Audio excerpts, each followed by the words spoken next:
Hey everybody, Mike with Enviroscape LA. So I just wanted to give you a quick video to show you how when people are removing their lawns that they don't have to just have a bunch of gravel and a couple of succulents. This lawn was installed a while ago. It starts out, the heartbeat of a great landscape is the irrigation system. So we've installed the Rainbird Copper Shield technology drip irrigation. These are the valves, and these are called these are little plants that actually will never get hit with sun. This is July, and you can see it's on the north side, north facing. And also these little plants here, these are Myers asparagus. They need very, very little water, but they also grow in the shade.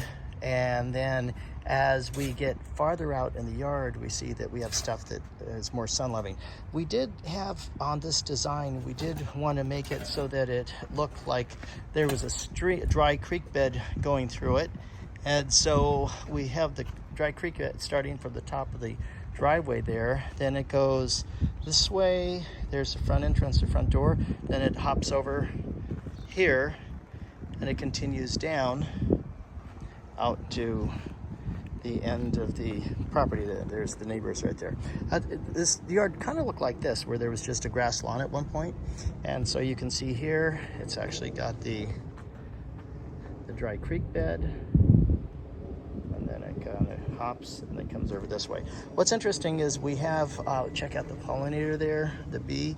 The pollinators absolutely go nuts over the buckwheat, and so that's what this is. You can see how big this gets. It's about maybe 3-4 feet tall, and it's a really, really cool plant.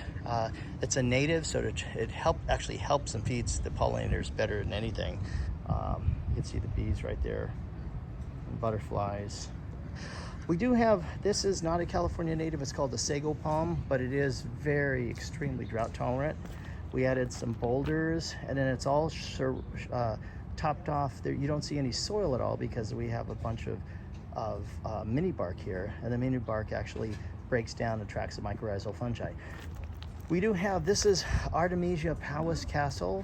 So these were just trimmed back, but typically they look like clouds. They kind of grow like clouds, and so the idea was we wanted the illusion of like water that was splashing. It's a Catalina Fuchsia. So this is a true California native. Beautiful, beautiful. This is not a California native, it's called Roselia, but it has a similar look. This one, the California native dies back, the Roselia never does. And way over in the very back, we have a dragon tree.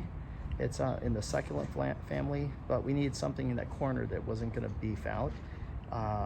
We wanted this to be low maintenance. One of the prized plants of planet Earth is Encephalardos. This thing will probably grow 2 feet in our lifetime. Maybe it gets one set of leaves a year. And a really cool plant, it's like a dark chocolate colored Dicea. It has a yellow flower in the fall. Very, very spectacular plant because the plant is actually colorful. Okay, we have here some blue fescue, more native fuchsias, penstemon, which is a really cool flower. It's not flowering right now. Okay, we have another tall succulent. Wanted to give kind of this illusion of like, again, splashing water, because here we have the dry creek. And so that's what's going on with this side.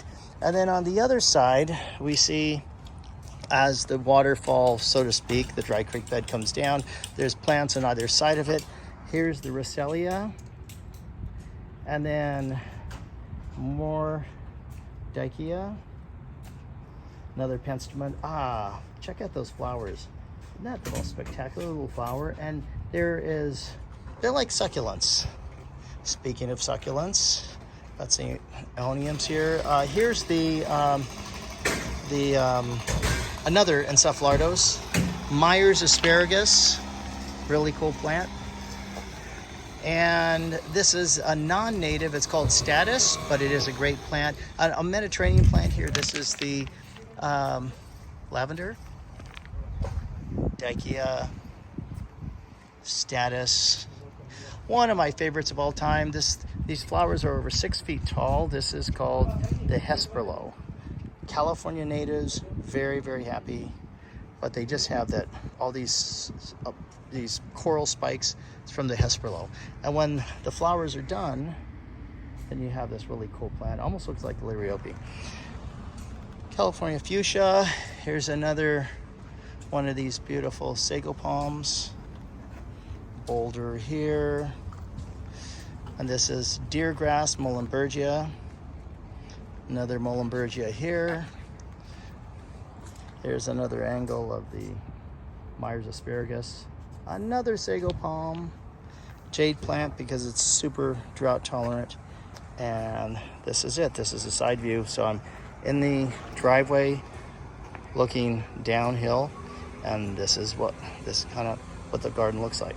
So anyway, hopefully this helps you with your plants. If you go to your local nurseries, you're in Southern California. This is Aloe striata, succulent with a huge flower in the springtime. So don't just pull your grass out and put gravel. Do something fun, whimsical, exciting, something that's gonna help the environment and sequester carbon. Do natives and California friendly. Thanks for joining me. Take care.